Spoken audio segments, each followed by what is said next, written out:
اعوذ باللہ من الشیطان الرجیم بسم اللہ الرحمن الرحیم۔ حج کے واجب ہونے کی شرطیں۔ اول بالغ ہونا، چنانچہ اگر کوئی بچہ بلوغ سے پہلے حج کرتا ہے تو اگرچہ یہ ایک دوسری عبادتوں کی طرح صحیح اور مستحب ہوگا، لیکن حج واجب کا عوض نہیں ہو سکے گا۔ اگر بالغ ہونے کے بعد حج کی تمام شرطیں اس میں جمع ہو گئیں تو حج اس پر واجب ہوگا۔ دوسری شرط ہے عقل۔ تیسری شرط اس کا آزاد ہونا، غلام نہ ہونا۔ چوتھی شرط یہ ہے کہ حج کرنے کی وجہ سے وہ ایسا مجبور نہ ہو جائے جو کوئی حرام کام انجام دے یا واجب عمل ترک کر دے۔ پانچویں شرط یہ ہے کہ حج پر جانے کی استطاعت رکھتا ہو۔ استطاعت کی شرطیں۔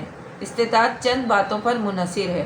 حج پر جانے اور واپس آنے کے لیے توشہ اور سواری رکھنا، یا اتنا مال اس کے پاس ہو کہ جس سے وہ اس سفر کے لیے اپنی حیثیت کے مطابق توشہ اور سواری کا انتظام کر سکے۔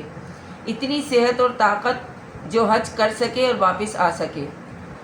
راستے میں کوئی ایسی رکاوٹ نہ ہو جو حج کے سفر میں خلل ڈالے۔ چنانچہ اگر اسے اس بات کا اندیشہ ہو کہ راستے میں اس کی جان و مال اور آبرو لٹ جائے گی تو اس پر حج واجب نہیں ہے۔ حج کی تکمیل تک کے لیے اس کے پاس وقت ہو۔ حج پر جانے اور واپس آنے تک کی مدت کے لیے اپنے کنبے کا خرچ رکھتا ہو، اور اس کے کنبے میں وہ لوگ شمار ہیں جو اس کی سرپرستی اور کفالت میں ہوں، چاہے اس پر ان کا نفقہ واجب ہو جیسے بیوی اور اولاد، یا واجب نہ ہو جیسے چھوٹا بھائی یا بڑا بھائی جو تنگ دست ہو اور اس کے زیر کفالت ہو، یا جسے اس نے اپنے پاس رکھ لیا ہو، مثلا نوکر وغیرہ۔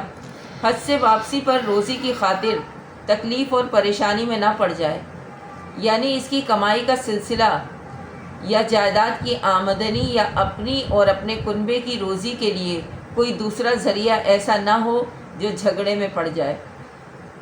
واضح رہے کہ عمر بھر میں صرف ایک حج واجب ہے۔ ایک حج ادا کرنے کے بعد استطاعت کی صورت میں باقی تمام برسوں کے حج مستحب ہیں، لیکن حج کے دوران قربانی کرنا واجب ہے، چاہے وہ واجب حج ہو یا مستحب حج ہو۔